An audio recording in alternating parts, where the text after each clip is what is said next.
করে আক্রমণ করা নিঃসন্দেহে বাংলাদেশের রাজনীতির ইতিহাসে আরেকটি কলঙ্কজনক অধ্যায় এবং নিঃসন্দেহে এটা অন্যতম ঘৃণিত একটি কাজ এবং বাংলাদেশের রাজনৈতিক সংস্কৃতিতে এটা কোনো অবস্থাতেই গ্রহণযোগ্য নয়, যদিও এটা আমাদের রাজনৈতিক সংস্কৃতির একটা বড় অংশ। কিন্তু এর পূর্বাপর পরিস্থিতি একটু বিশ্লেষণ করা দরকার বলে আমার কাছে মনে হয়। আমি এর আগেও প্রশ্ন তুলেছি যে গোপালগঞ্জে যাওয়ার ব্যাপারটাতে এই কর্মসূচি গ্রহণ করবার ব্যাপারে এনসিপির নেতাদের একটু কৌশলী হওয়া দরকার ছিল।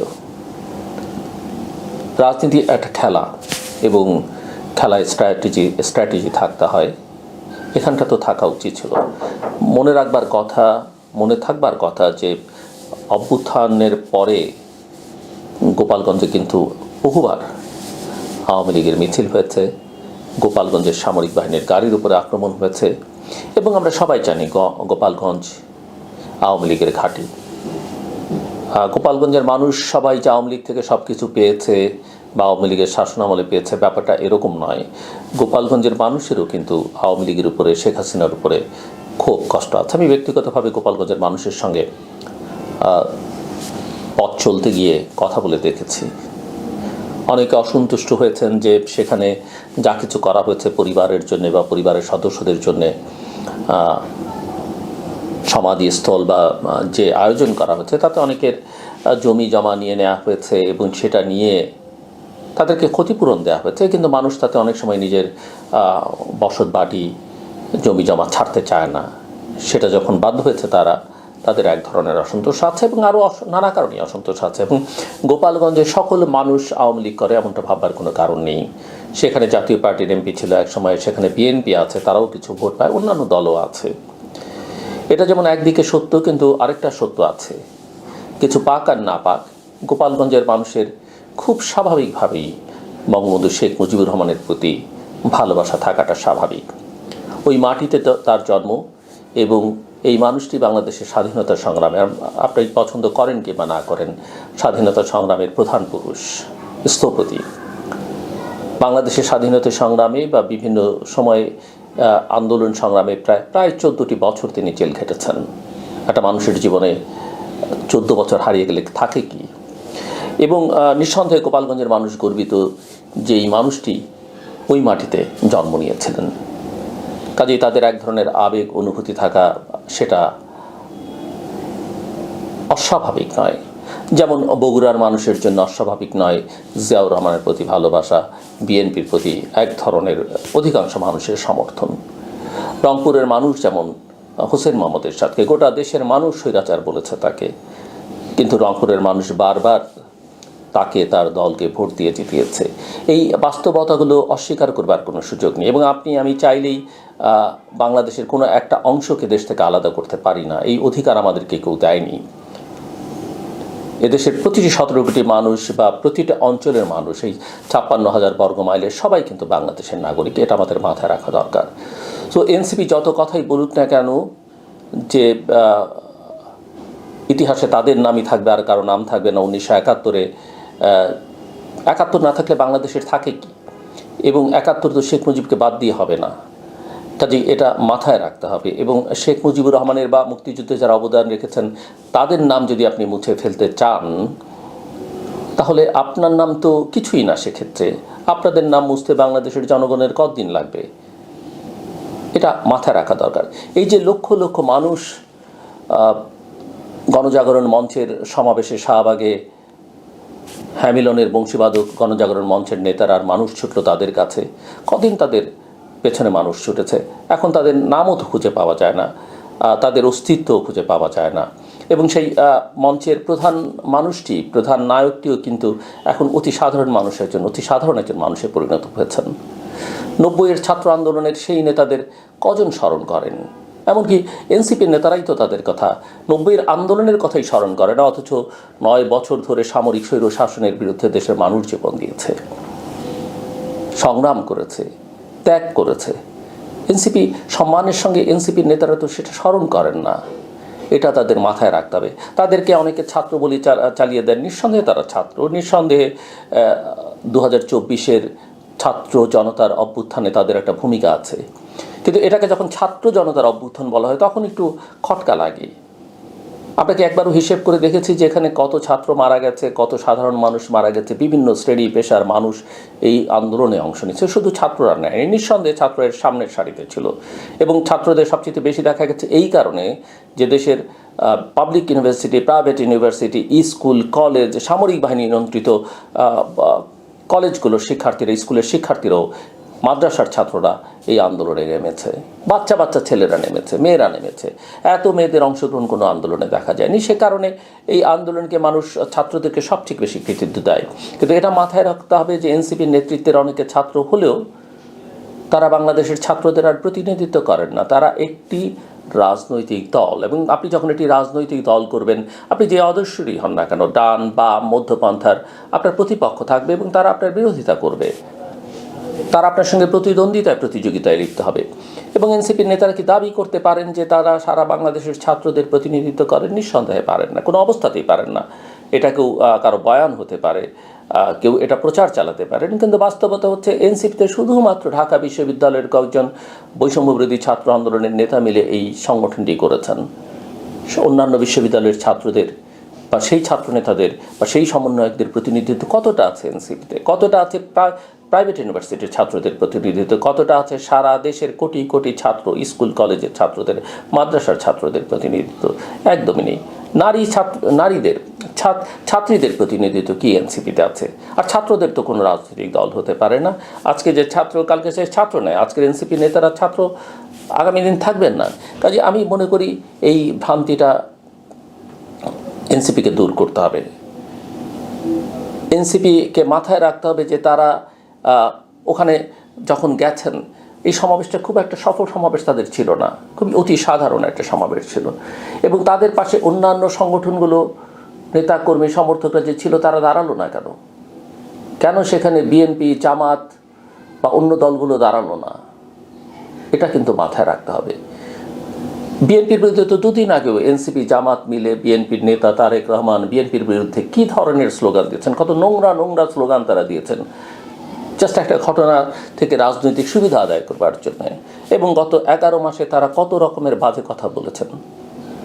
রাজনৈতিক সংস্কৃতির মান আপনি কি উন্নত করবেন? আপনি তরুণ, উদ্যমী, উদ্যোগী, সাম্প্রতিক আন্দোলনে একটা ভূমিকা রেখেছেন, মানুষের প্রত্যাশা আপনার কাছ থেকে যেখানে অনেক বেশি, সেখানে আপনি সব কিছু বদলাবেন, কিন্তু আপনি কি করছেন মানুষ তো সেটাও দেখছে। আপনারা যেমন বিএনপির বিরুদ্ধে প্রোপাগান্ডা চালিয়ে, আওয়ামী লীগের বিরুদ্ধে প্রোপাগান্ডা চালিয়ে তাদের জনসমর্থন কমাবার চেষ্টা করছেন, কিন্তু আপনাদের আচরণভঙ্গি, মনোভঙ্গি, দেহভঙ্গিও তো মানুষের আপনাদের প্রতিও সমর্থন, ভালোবাসা কমিয়ে ফেলছে। এটা মাথায় রাখতে হবে। আপনারা যখন ঢাকার একটা 5 তারকা হোটেলে লক্ষ লক্ষ টাকার ইফতার পার্টি করেন, এবং আপনারা যখন অনেককে বলেন, একজন নেতা আমার অনুষ্ঠানে বলছিলেন যে আওয়ামী লীগ বিরুদ্ধে বিএনপির সঙ্গে টেক্কা দিতে হলে আমাদের এর বাইরে কোনো বিকল্প নেই, তখন মানুষও তো দেখে আপনাকে, মানুষ আর তখন আপনাকে বিকল্প ভাববে না। এটা আপনাকে মাথায় রাখতে হবে। কাজে লক্ষ্য করেছেন, এমনকি জামাত, একটা কথিত আছে যে আপনাদের বিভিন্ন সমাবেশে, যেখানে আপনাদের সমস্যা বা কোথাও কোথাও কোনো প্রোটেস্ট আপনারা যখন করতে যান, লোকবল না থাকলে জামাত আপনাদেরকে লোকবল সরবরাহ করে। কিন্তু এটা মাথায় রাখতে হবে, লোকবল সরবরাহ করা আর আপনার জন্য তার জীবনের ঝুঁকি নেওয়া মধ্যে কিন্তু পার্থক্য আছে। জামাত হয়তো আপনার সমাবেশে লোক দিতে পারে, কিন্তু জামাত আপনাকে কোনো আক্রমণ থেকে বাঁচাতে জীবন দিয়ে দাঁড়াবে, এটা মনে করবার কোনো কারণ নেই। আমি একটা ছোট্ট উদাহরণ দিই। অনেকে বলে থাকেন জামাতের একটা আউটলেট হচ্ছে, একটা উইং হচ্ছে এনসিপি। যদিও এনসিপিতে আওয়ামী লীগ করা বা ছাত্রলীগ করা ছেলেরাও আছেন, মেয়েরাও আছেন হয়তো, আমি জানি না। ছাত্রদের কথা তো অনেকেই বলেন যে হাসনাত এবং সার্জি ছাত্রলীগ করেছেন। তো তারা যেমন আছে, এবি পার্টি, আপনি দেখবেন যে এবি পার্টিও অনেকে বলেন এটা জামাতের আউটলেট। আমরা জানি যে জামাত থেকে অনেকে বেরিয়ে এসে একটা মডার্ন, মানে জামাতের যে অতীত অন্ধকার দিকগুলো আছে সেখান থেকে বেরিয়ে তারা আধুনিক রাজনৈতিক দল করতে চেয়েছেন। অনেকে পছন্দ করেছে এবি পার্টির অ্যাক্টিভিটিজ। আমরা দেখেছি যে বিদেশি ডিপ্লোম্যাটরা তাদেরকে খুব পছন্দ করেন, তারা স্মার্ট, কথাবার্তায় ভালো। কিন্তু আজকে দেখেন এবি পার্টি কোথায়? জামাত যখন অনেক বেশি সক্রিয় হচ্ছে, সুযোগ পেয়েছে, তখন কিন্তু এবি পার্টির নাম আর শোনা যায় না, তাই না? এরকম এনসিপির নামও হয়তো এক সময় শোনা যাবে না, বা জামাতের সেই সহযোগিতা জামাতের যখন দরকার পড়বে না আপনাকে কিন্তু ছুঁড়ে ফেলে দেবে। এবং এবি পার্টির নেতাদের কথা কারো কারো অঙ্গভঙ্গি কথাবার্তা মানুষকে নানাভাবে আহত করেছে। আপনি যেমন ধরেন ক্যান্টনমেন্ট গুড়িয়ে দেবার কথা, আপনারও সেনাবাহিনী সেনাপ্রধান নিয়ে অনেক কথা বলেছেন, কিন্তু এনসিপি নেতাদের একটু মাথায় রাখবেন, এই যে ভাইরাল হলো একটা ভিডিও যে সেনাবাহিনীর সাঁচোয়া গাড়িতে করেই আপনাদেরকে কিন্তু রক্ষা পেতে হলো, গোপালগঞ্জ থেকে বেরোতে হলো, অন্য কোনো উপায় নেই। আর এই যে ঘটনাটা ঘটলো গোপালগঞ্জে, জীবন কারা দিল, আক্রমণ হয়তো আপনাদের উপরে, আপনাদের মঞ্চ ভেঙে দেওয়া হচ্ছে, পুড়িয়ে দেওয়া হচ্ছে, মানুষ মারা গেল কিন্তু গোপালগঞ্জের, মানুষ মারা গেল কিন্তু আওয়ামী লীগ ছাত্রলীগের। সো গুলিটা কারা করলো? আমি বলছি না আপনারা করেছেন, হয় পুলিশ করেছে, আপনারা পুলিশের বিরুদ্ধে অনেক অভিযোগ, সেনাবাহিনীর বিরুদ্ধে অভিযোগ, তারাই তো আপনাদের হয়ে গুলি চালিয়েছে কেউ না কেউ, এবং আপনাদেরকে রক্ষা করেছে, সেনাবাহিনীর সাঁজোয়া গাড়িতে আপনাদের নিয়ে আসা হয়েছে। এটা তো মাথায় রাখতে হবে, তাই না? এই যে বঙ্গবন্ধুর বিরুদ্ধে এত কথা বলেন, মিস্টার সার্জিস কি বঙ্গবন্ধুকে নিয়ে বিতর্ক করেননি? বঙ্গবন্ধুর পক্ষে আমি বঙ্গবন্ধু বলে বিতর্ক করেননি? করেছেন তো। হাসনাতকে ছাত্রলীগ করেননি? করেছেন তো। মানুষ তো সেটাই বলে। সো আজকে সেদিন যদি আপনি ছাত্রলীগ বঙ্গবন্ধুর পক্ষে কথা বলতে পারেন, আর আজকে বঙ্গবন্ধুকে একেবারে শেষ করে দিতে হবে, শেষ কাউকে করা যায় না। রাজনীতি এমন একটা বিষয়, কোনো আদর্শকে শেষ করা যায় না, কোনো মহান নেতাকেও শেষ করা যায় না। সমস্যাটা কি জানেন? সমস্যাটা হচ্ছে বঙ্গবন্ধুকে যদি শেষ কেউ করে থাকেন, শেষ করবার চেষ্টা, সেটা শেখ হাসিনা করেছেন। এই যে তার নামে, বঙ্গবন্ধুর নামে, তার পরিবারের অন্য সকল সদস্যের নামে শত শত হাজার হাজার প্রতিষ্ঠান সারা দেশে, মানুষ সেটাকে ভালোভাবে নেয়নি। একটা জন্মদিন তারা 2 বছর ধরে পালন করেছে, রাষ্ট্রের সম্পদ খরচ করে, মানুষ ভালোভাবে নেয়নি। বঙ্গবন্ধুর কাছে মানুষের কৃতজ্ঞতা আছে, ঋণ আছে, একই সঙ্গে মানুষ তাকে ভালোবাসত, কিন্তু বারবার সেই ভালোবাসা থেকে তাকে দূরে ঠেলে দিয়েছে, আলাদা করে ফেলে দিয়েছে আওয়ামী লীগ। এবং সে কারণেই অনেক মুরাল ভাঙা হয়েছে, অনেক কিছু হচ্ছে, আমি সেগুলোকে সমর্থন করি না, কিন্তু অতিরিক্ত access of anything is very bad, এটা কথাই আছে, আমরা সবাই জানি। কিন্তু তারপরও মাথায় রাখতে হবে, বাংলাদেশের স্বাধীনতা, ইতিহাস, এগুলো লিখতে গেলে, কথা বলতে গেলে বঙ্গবন্ধুকে আপনি মাইনাস করতে পারবেন না, আপনি জিয়াউর রহমানকে মাইনাস করতে পারবেন না। আমি দেখলাম আমার একটা আগের ভিডিওর প্রেক্ষিতে আমি সেক্টর কমান্ডার বলেছি, আমাকে কেউ কেউ বলেন আরও সেক্টর কমান্ডারদেরকে নাম আমি নিলাম না, নিঃসন্দেহে অন্য সেক্টর কমান্ডার, আর শুধু সেক্টর কমান্ডার কেন, অতি সাধারণ মুক্তিযোদ্ধা, যাকে আমরা সাধারণ মুক্তিযোদ্ধা বলি, আমরা জানি যে বাংলাদেশের শ্রমিক কৃষকরাই সবচেয়ে বেশি যুদ্ধে অংশ নিয়েছে, তারাও অত্যন্ত গুরুত্বপূর্ণ। কিন্তু জিয়া শুধু সেক্টর কমান্ডার ছিলেন না, আমি অনেক কারণে তার নাম উচ্চারণ করেছি।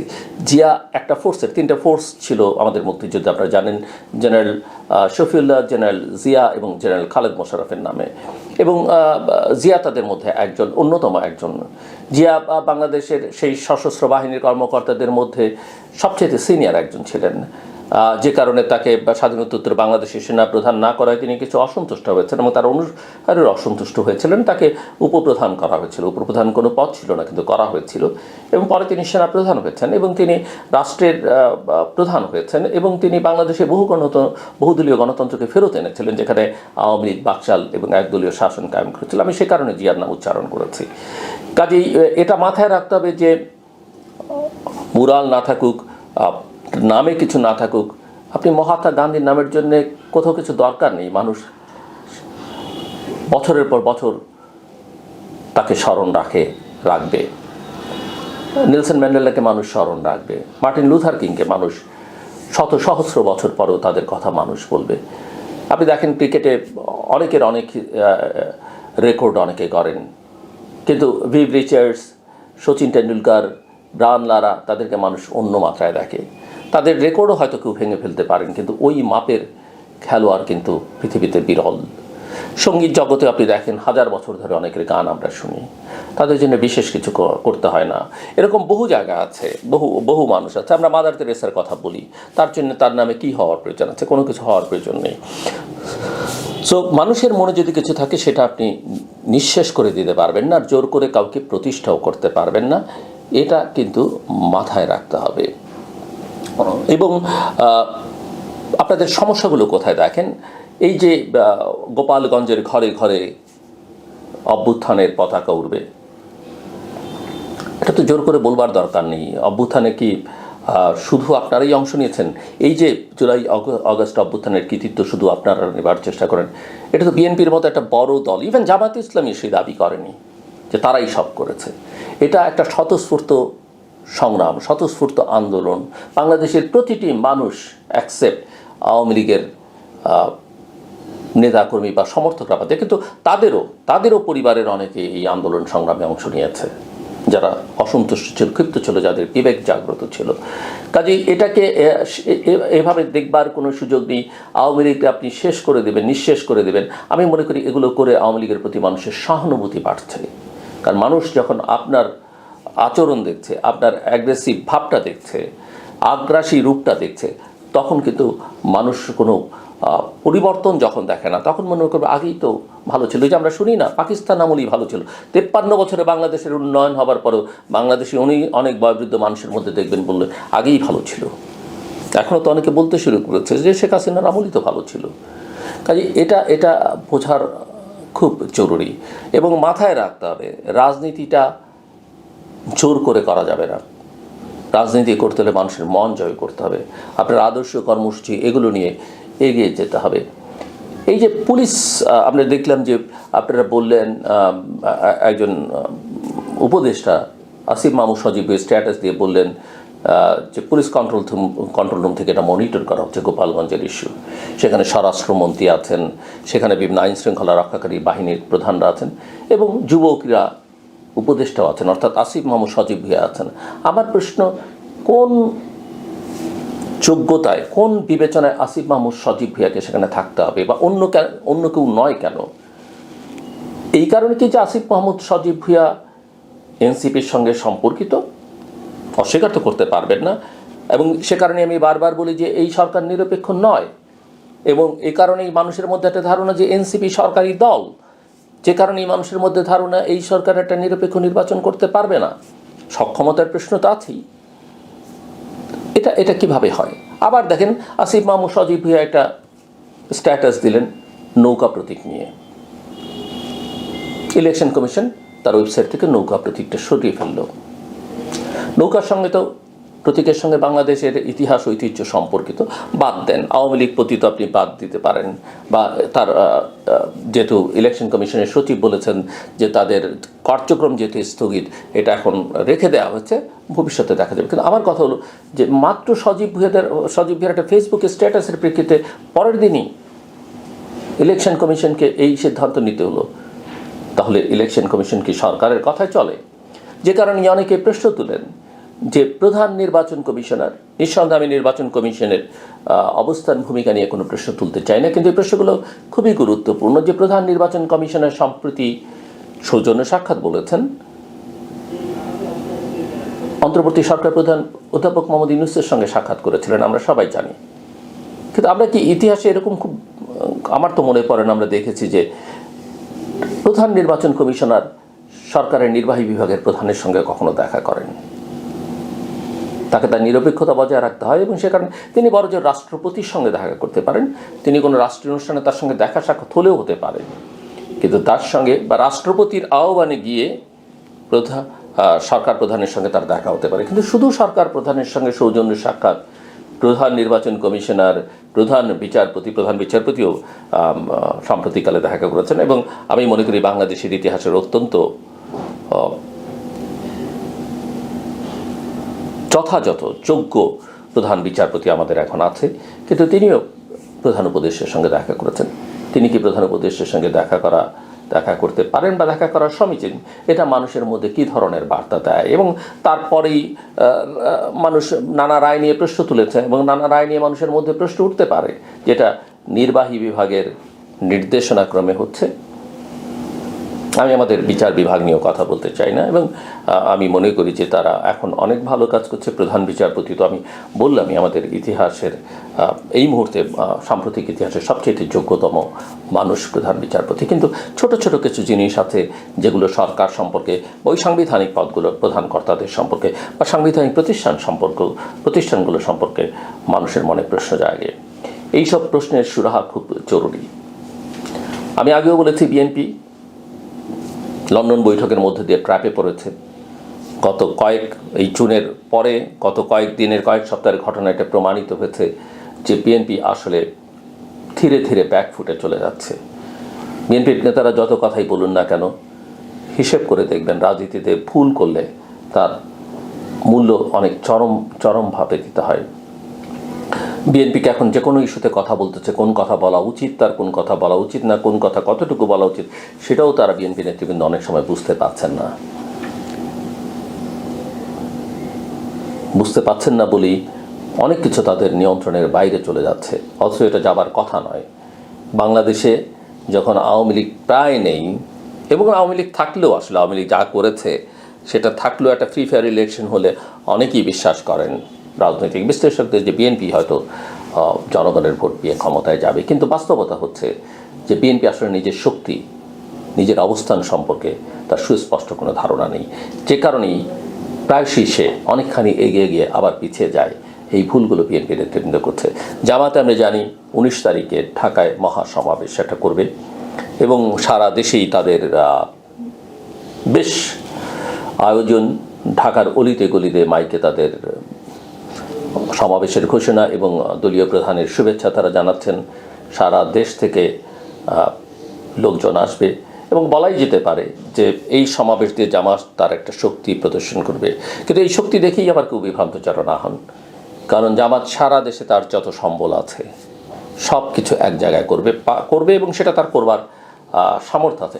এবং মনে রাখতে হবে এটাই তার আসল শক্তি, এর বাইরে যা সবটাই আসলে বাবল।